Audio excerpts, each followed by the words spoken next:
Dans un monde où chaque rêve possède la force de changer le destin, l'imaginaire est un sentier secret où chaque pensée fait naître l'espoir. Raconte-moi ça.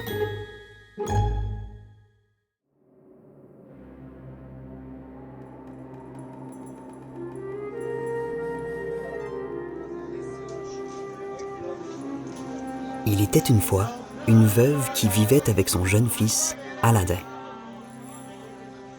Un jour, un étranger lui offra une pièce d'argent en échange d'un petit service. Et comme ils étaient très pauvres, Aladin accepta. « Que voulez-vous que je fasse exactement ?» demanda Aladin. « Suis-moi » répondit le mystérieux étranger.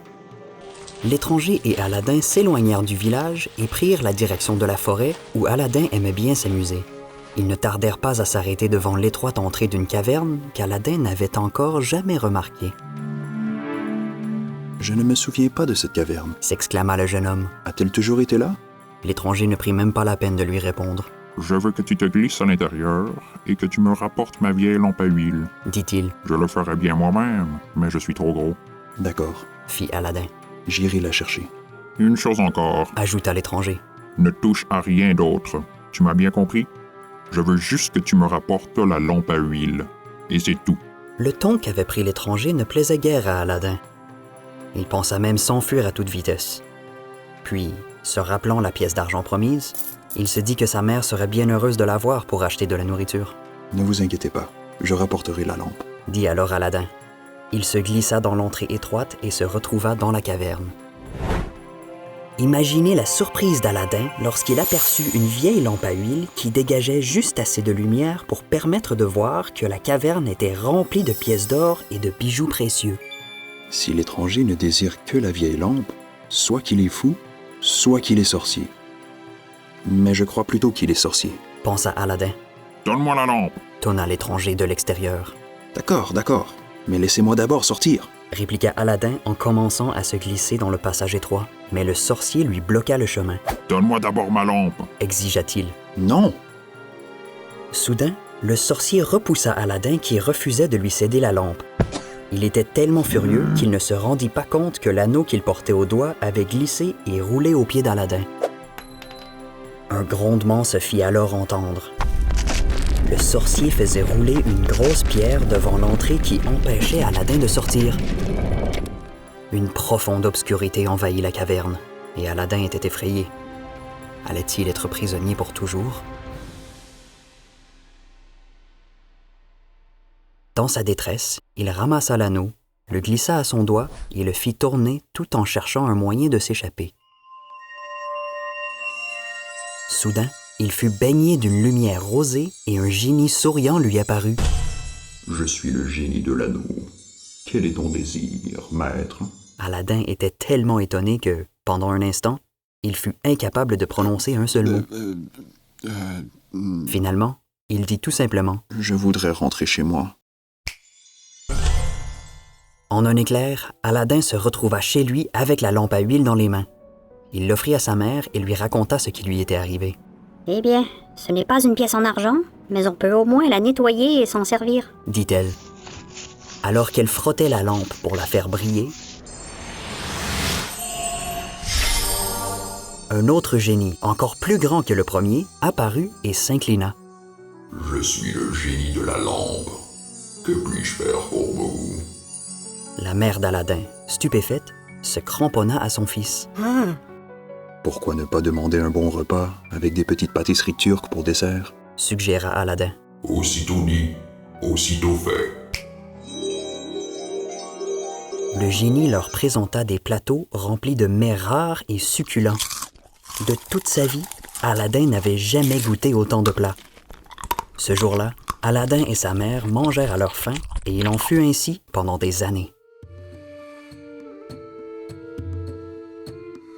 Aladin devenait grand et fort et sa mère n'avait plus besoin de travailler pour d'autres. Ils se contentaient de peu pour vivre et le génie prenait soin d'eux. Un jour, alors qu'Aladin était devenu un beau jeune homme et qu'il se promenait sur la place du marché, il aperçut la fille du sultan passer dans une chaise à porteur. Un seul regard suffit à Aladin pour qu'il tombe éperdument amoureux d'elle. Il se précipita alors chez lui.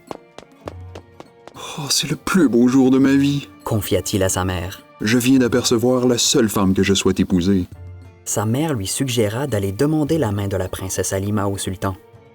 Et pour l'occasion, le génie lui procura une petite boîte pleine de bijoux qu'elle présenta au sultan.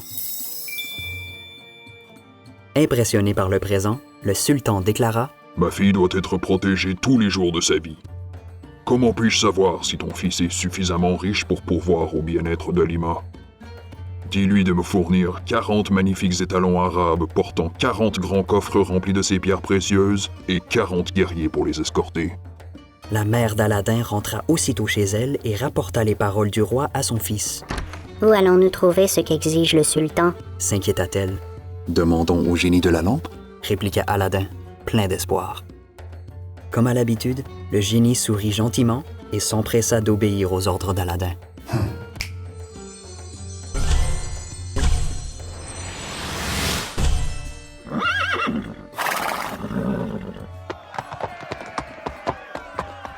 En 2 temps, 3 mouvements, 40 magnifiques chevaux piaffaient le sol d'impatience, chargés de grands coffres remplis de saphirs, de rubis, de diamants et d'émeraudes. 40 soldats à cheval portant turban blanc et grand cimeterre attendaient les instructions d'Aladin. « Vivement au palais du sultan !»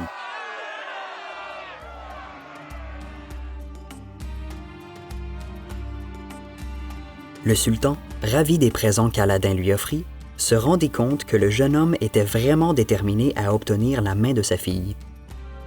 Peu après, Halima et Aladin se marièrent, et Aladin fit construire un grand palais juste à côté de celui du sultan. Avec l'aide du génie, bien entendu. Le sultan était très fier de son gendre, et la princesse Halima était très amoureuse de son mari qui était à la fois bon, attentif et généreux.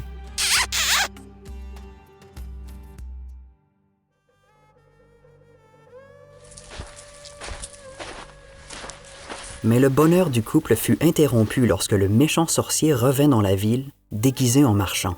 « Échangez vos vieilles lampes à huile contre des neuves !» cria-t-il d'une fenêtre à l'autre. Les femmes troquaient avec joie leurs vieilles lampes contre des neuves. « Par ici !» lança Halima au vieil homme. « Prenez aussi la mienne !» ajouta-t-elle en tendant la lampe qui abritait le génie. Aladin ne lui avait pas révélé le secret de la lampe, et maintenant, il était trop tard. Le sorcier reconnut la lampe immédiatement, la frotta et donna un ordre au génie. En une fraction de seconde, Halima et le palais montèrent très haut dans les airs et furent emportés jusqu'aux terres lointaines du sorcier. « Maintenant, tu seras ma femme !» lança le sorcier avec un rire cruel. La pauvre Halima se jeta sur des coussins et pleura amèrement.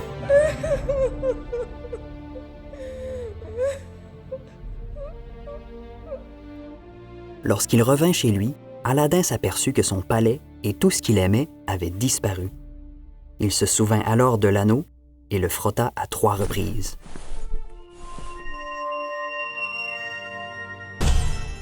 Ô grand génie, qu'est-il arrivé à ma femme et à ma maison? Demanda-t-il. Le sorcier qui t'avait enfermé dans la caverne il y a bien des années est revenu, maître. Expliqua le génie. Et il a emmené ta femme, ton palais et la lampe dans son royaume. Je te prie de me les rendre à l'instant, exigea Aladin. Je ne peux que t'y emmener. Mes pouvoirs ne sont pas aussi grands que ceux du génie de la lampe. C'était au moins un début.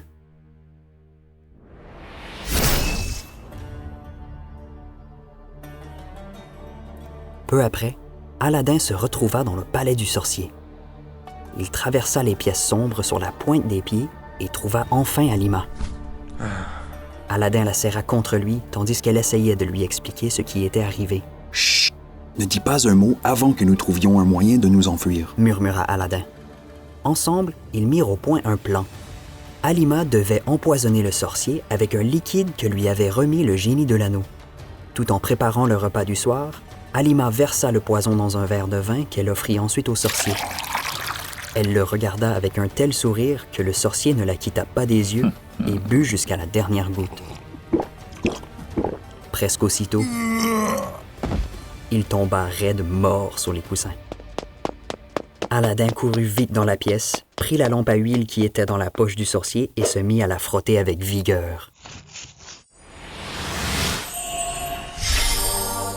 Je suis heureux de revoir mon bon maître, dit le génie en souriant. Devons-nous rentrer maintenant? Sur le champ! Le palais s'éleva bien haut dans les airs et flotta comme dans un rêve jusqu'au royaume du sultan. Le sultan et la mère d'Aladin furent heureux de revoir leurs enfants. Une grande fête fut organisée au palais pour tous les habitants du royaume afin de célébrer le retour du jeune couple. Aladin et Halima vécurent heureux et on peut encore voir leur sourire chaque fois que l'on polit une vieille lampe à huile.